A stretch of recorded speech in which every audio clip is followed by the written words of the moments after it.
Well, I just tried to call Lee Miller and he didn't take my call. He hung up on me. He didn't even pick up then hang up. He just ignored it. He sent me through to voicemail. Hello, I don't know what happened there. I was having a moment. Oh, it wasn't intentional.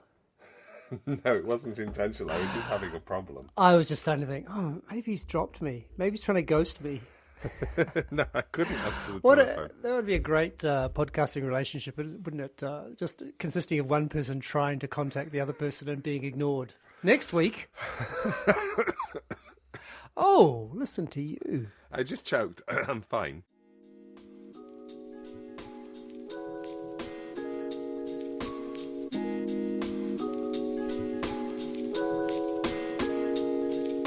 This is a podcast in which two friends talk about the pleasures, absurdities, and imperfections of being human. I'm Simon Ellis. And I'm Lee Miller. Welcome to Midlifing.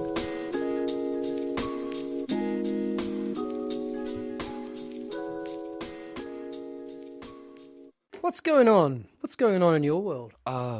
Gosh.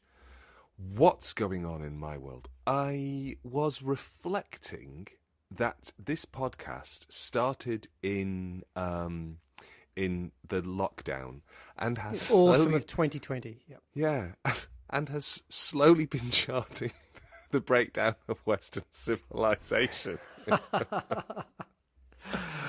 Were you watching the figure skating last night? Is that what you're getting? It's just it's something about somebody sent me a deep fake of somebody a golf player shouting about America, and just discourse has broken. Yeah, I mean, I don't know how many times and how many different ways to say this, but definitely disconnecting from that, because you're in, if you're in the slop, oh man, it must be hard. But I think it's not just that I'm in the slop, which I'm well aware of.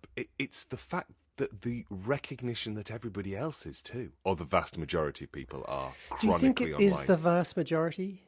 I think, Simon, you are one of the rare people who doesn't have an online presence. I mean, I do have an online presence. It's just not connected to social stuff. I mean, or shall we say anti-social stuff? I think if we understood being chronically online right now, it's not having a blog. It sounds so quaint.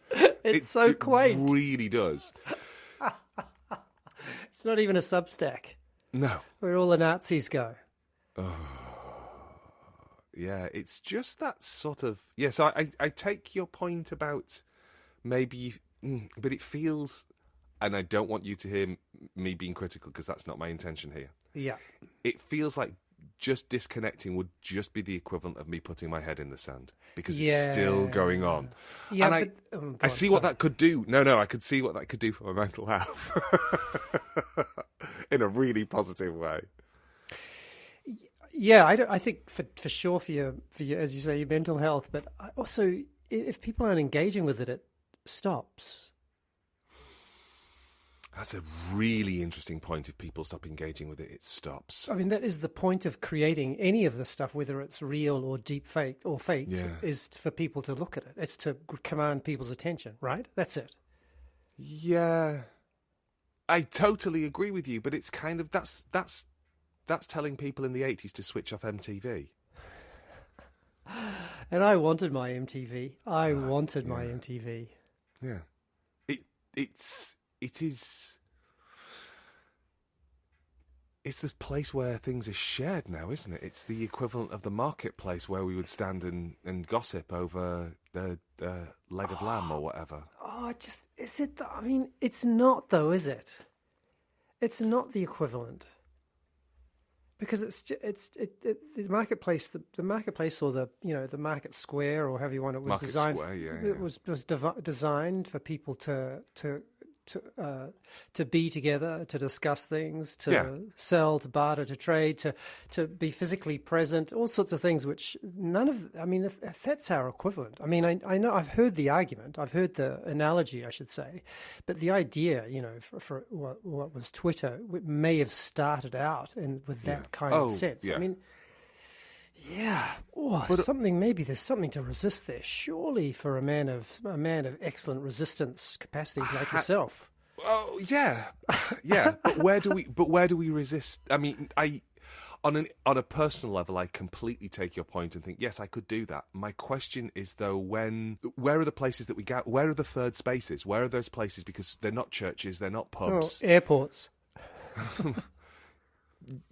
So we've withdrawn, haven't we? We don't. Yeah, we're have certainly those in our spaces. little cells, aren't we? We're in our little watching on very big screens. Yeah. So, I mean, I'm saying this, and I went out for dinner with a party of 6 last night. So it's not that I'm not leaving the house and talking to people, and we weren't on our phones once. It was lovely. But nevertheless, it does. It's as they say, the exception that proves the rule, which of course just doesn't make sense. It's never made sense that. That isn't what I was planning on talking about. Yeah, I mean, I also take your point as well. Like it doesn't sit so easily with me. But it does seem like the kind of of trying to create places for people to be together. Even they don't have to be. The absurdity of the idea of a public square where there are billions of people just doesn't function, right? No. And so there's something about those little places of community that surely it's plausible that they still exist and that they're hanging on. There's places in which we can be part of, I don't know. Even like Lil, for example, is joining the Alpine Club in Sassari. What's the Alpine Well, Club? it's just people who go walking in the mountains together. Oh, I mean, I should have guessed from that. That sounds lovely. Doesn't it? It sounds a whole lot better than joining Threads. Joining Threads. What's Threads? Is Threads like another? Threads is the. I think Threads is the. I won't say it's the Zuckerberg version of. Oh yes, Twitter. it is too. It is. But it's also the name of a 1980s film about nuclear war. So it's kind of like probably didn't. They didn't do their research there, did they? Or maybe they did. Hey, wouldn't it be ironic? And by ironic, I just mean accurate. Literally ironic. I mean figuratively. No. I don't. I think it's just like, wouldn't it be a literal representation of the state of the world if we were to name this place for communication after a film which is about the end of civilization? It would be Alanis ironic, wouldn't it? Oh, it would be Alanis ironic. No offense, Alanis. Yeah, big fan. Big fans here. Oh, we should get her in as a guest. It's about time we had another she's guest. the right age. We must be able to find people in their 50s to talk with. Yeah. We must. What did you want to talk about just before we get lost down this particular? I woke up thinking about that, and then all thoughts disappeared from my brain. Really? I got lost. Does it weigh quite heavily on you? At present, just the gentle rolling back, and by gentle I obviously mean deeply violent, rolling back of rights across the world. Just, and the vehemence with which people will scream about the rightness of it. Yesterday in Parliament, the decision was made for, which I just find so strange, that there was it wasn't Parliament, it was the High Court, that trans women would be allowed to use female bathrooms, except at work. And I just find myself going, I'm so confused. I'm so confused. Not least because I couldn't give less of a shit about who is shitting next to me. It couldn't be less relevant to me. You know what I mean? It's like, as long as they light a match when they're finished, I'm happy.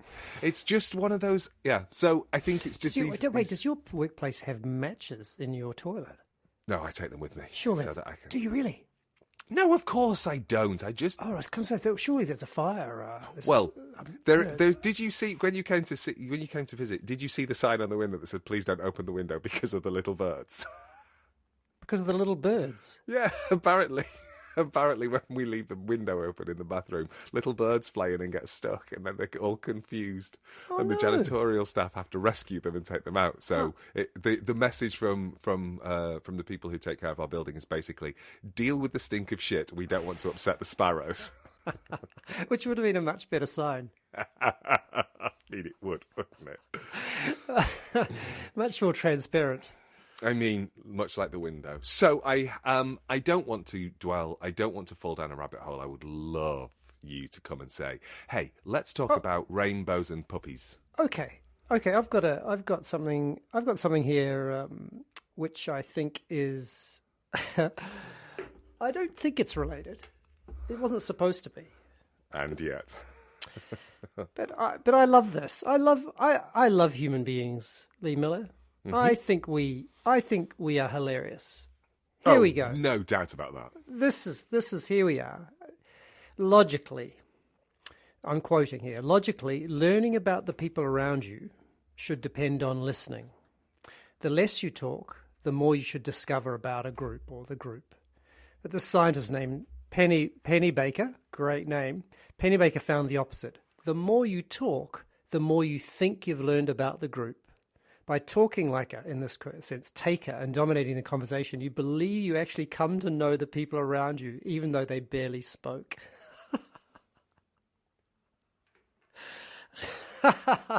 I feel very attacked right now. Don't you think we are hilarious? Yeah. That's all I've got to say about that.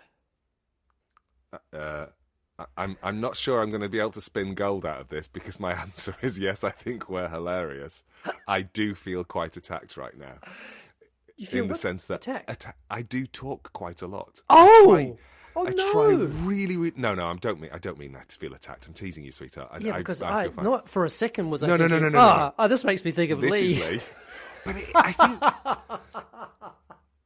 I was aware. So there's lots of other of my friends that I was thinking of, but you didn't come up. But now that you mention it, well, when I went out, you don't even know me, do you? You think you know me. We've been talking for 5 fucking years on this podcast. I mean, yeah, I know Simon Ellis, but not you're a word. I don't get from Italy, right? Exactly. I speak with a very broad Italian accent. Yeah, that's what I've always thought. Anyway, yeah. No, when I went out last night, I was aware that I had to keep saying to myself, okay, ask a question. Ask a question. Stop talking. Ask a question. But I'm also aware that interpersonal dynamics are really, really complicated. And sometimes you can be with people who are not willing to talk. And then your options are silence, which is I'm kind of okay with. But if you're out with somebody who's struggling with silence and it makes them feel more anxious, then it gets... So, yeah, I think I'm built to fill in gaps. Which worries me on one level because it's kind of like I then become the person that Professor Pennebaker is suggesting that I've said more, but then I haven't come home and thought, God, I learned everything there was to know about those people. That's the sucker punch, isn't it? Yeah. I mean, that's the sting in the tail, as it were. It's where you go. I mean, it's one thing to be the person that dominates the conversation. It's another thing to come away believing, which I assume this is what we all do to a greater or less extent, going, oh, they were so lovely. I learned so much about those people. I thought the people that I hadn't met before were lovely. I don't think I learned a great deal about them. I asked a couple of questions. I did really, really hard. You did. You I did did tried try really hard. I didn't do hard. I tried hard. Did you? What was it like? What's your favourite colour? It was. It was what's your favourite colour? What's your deepest childhood trauma? I like it's such a 1-2 punch, that one, isn't it? Yeah. What's your favourite colour? And what makes you wake up screaming? Imagine if they were the same. If the answer was both blue.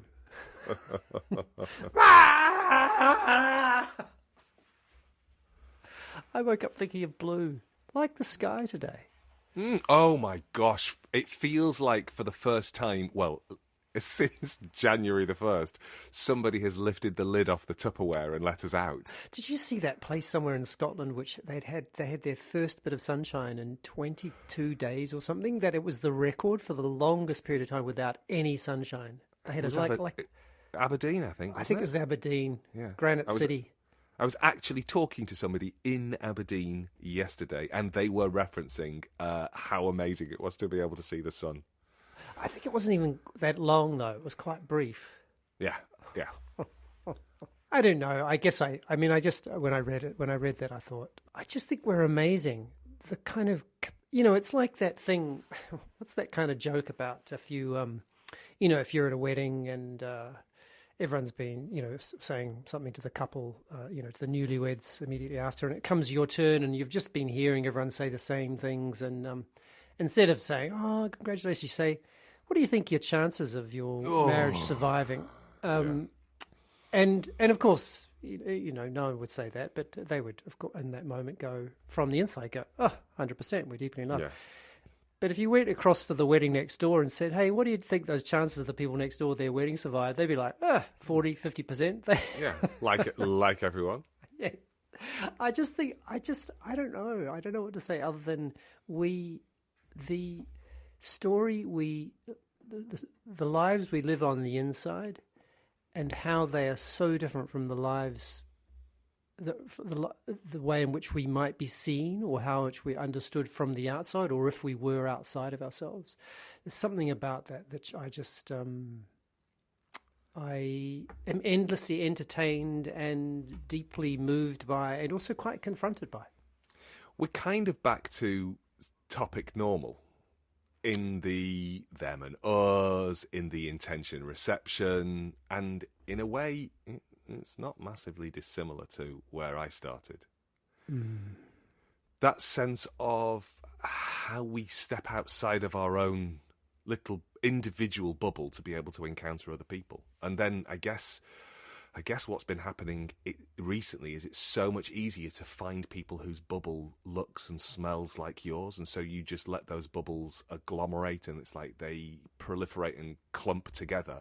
And even though they are not proximate, you're sharing the same air with people, aren't you? And then it just becomes easier to... You mean digital air, right? Digital air, which then can become, I think quite quickly becomes literal air, because you know that there's that person just down the street who, they also want to burn crosses on the front lawn. Brilliant, excellent.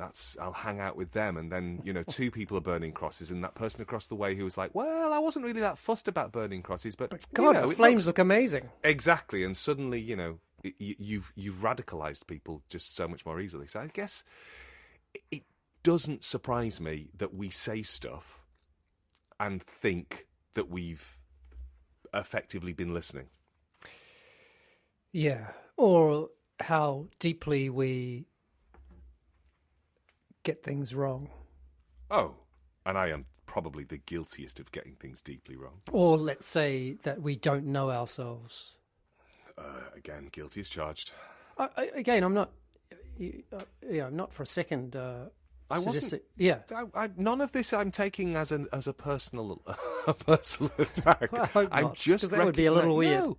No, I think I'm just recognizing that I don't think it would be. I don't think it would be wise of me to laugh and go, "Oh, Professor Pennebaker, you're so right. People are idiots," because I'm people. It's that I'm tourist. Yeah, and I'm definitely not excusing myself from these.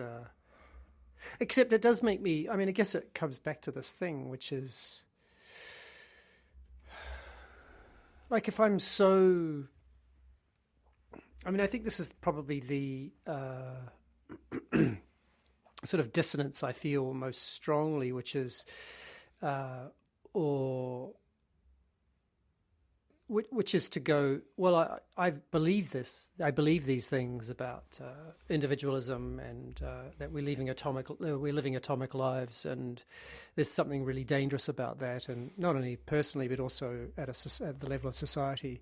But the paradox, I guess, is that, or the thing that doesn't sit easy with me, is it's not like I'm really doing anything other than that meaning I'm not doing anything to change that personally or even in the local community in which I'm living. Not really. So it doesn't. Okay, this comes back to that kind of point. What would it take in order for me? I'll just use me to change that behaviour, to actually do something about that at a very small scale. Yeah. You know, I said I was talking to somebody in Aberdeen yesterday. Mm-hmm. Unsurprisingly, perhaps, it was a work thing. Yeah. So I was in a group of people from a range of institutions, and I found myself saying something in response to a question or a point that was raised, and everybody nodded their heads, and then the words that I'd used were all sort of reflected back in a variety of ways that were picked up and used like an echo. And there was sort of two bits of my brain sort of lit up at the same time. One was the kind of the satisfaction of, oh, look at that. I've contributed something valuable to the conversation, which has allowed us to have a shared... Yeah, I've been seen. Well, interestingly, it was less about I've been seen and more about I've been useful. So, oh, that's good. That thing that I said landed and was helpful to people. Wasn't, thank God I've been witnessed and recognised. It was, oh, I'm glad that was helpful. Yeah. At the same time, the bit of my brain lights up that says, well, I'm a fraud. Why are you listening to me? Don't repeat my shit. Say something clever. Quickly. And yeah, just that sort of sense of the complexity of being in that moment of thinking, I was heard, I was witnessed, it was useful, I've moved the conversation on, I have done a good thing here, and at the same time, I am not worth listening to, please don't. Could we do something better? What's the sort of weighting of those 50-50. 50-50. Really? Yeah. It's I think if it was anything, it's 50-50 because I or it's 100-100 perhaps, in the sense that I fully believe that what I had said was useful and helpful. And you fully believed that. And I fully believe that I am an idiot and I can't believe that somebody didn't have something better to say. Yeah, and both those things can't be true. And yet both of those things can feel true. At the same level of truth, if that makes sense. They can't. I know that objectively they both can't be true.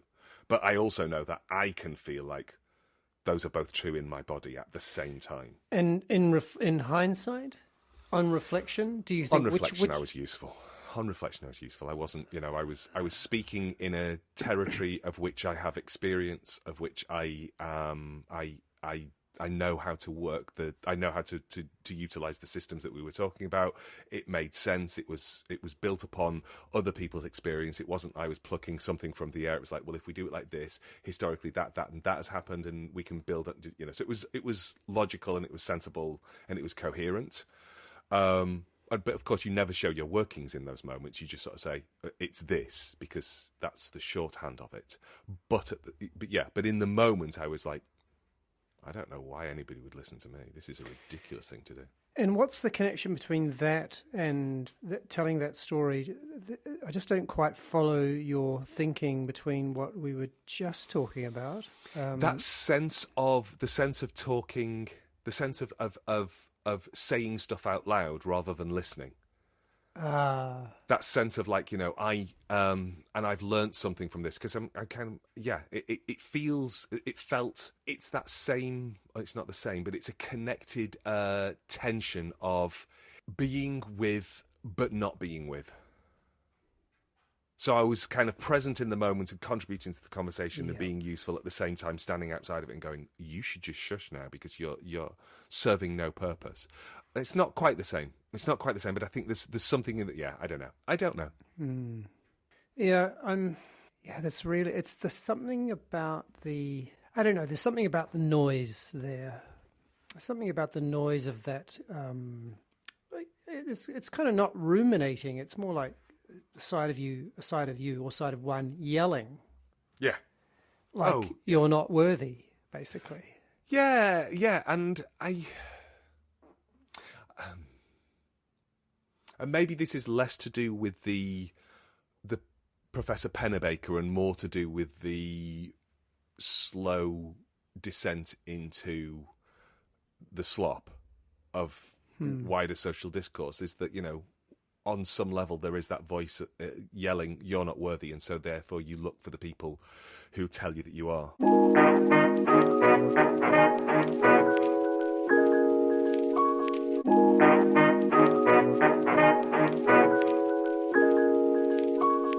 Hey, we should stop.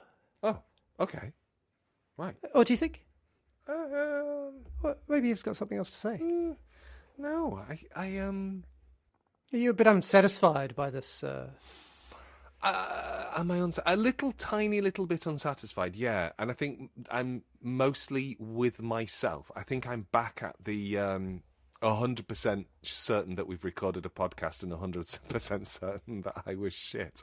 No, really? Yeah, I think. But we're in a conversation. So why do we, not you and I, but we're included in the we, why do humans have conversations then? Oh. Is it? You see. Yeah, go on. Is it? Oh, go on. You say, is it? You do your. Well, I mean, I guess that, one of two options, but I'm sure there are others, is that one is to, there's something clearly socially important about it, right? Yeah. Being with people, conversing. And I guess there's something that is that we find out things, and maybe also another one is that we share ideas with other people, that there's some kind of, where maybe it's because it helps us arrive at places together? Question mark? I think I hope it's that. I worry that it's to make sure that we are actually here. Can you be? That I am. Otherwise, we not feel like we're not here. Yeah, that we are in conversation. Not you and I, but we. Yeah. And although we are part of the we, as you say, we are in conversation to reassure ourselves that we are actually here and that we matter and that we're visible. And so it's kind of, do conversations function as much as mirrors as windows? And so you're just to me, you're hitting it out of the park in relation to the beauty and terror of socializing online. Yeah, which is it makes those things possible. Yeah, and it also destroys them, because I can cease being here. I'm not really there. I'm divorced from it. In fact, I'm divorced from the consequences, the social consequences, all those things, right? Yeah. By and large, and yet I'm also feeling part of something and feeling heard or seen or there, as you say.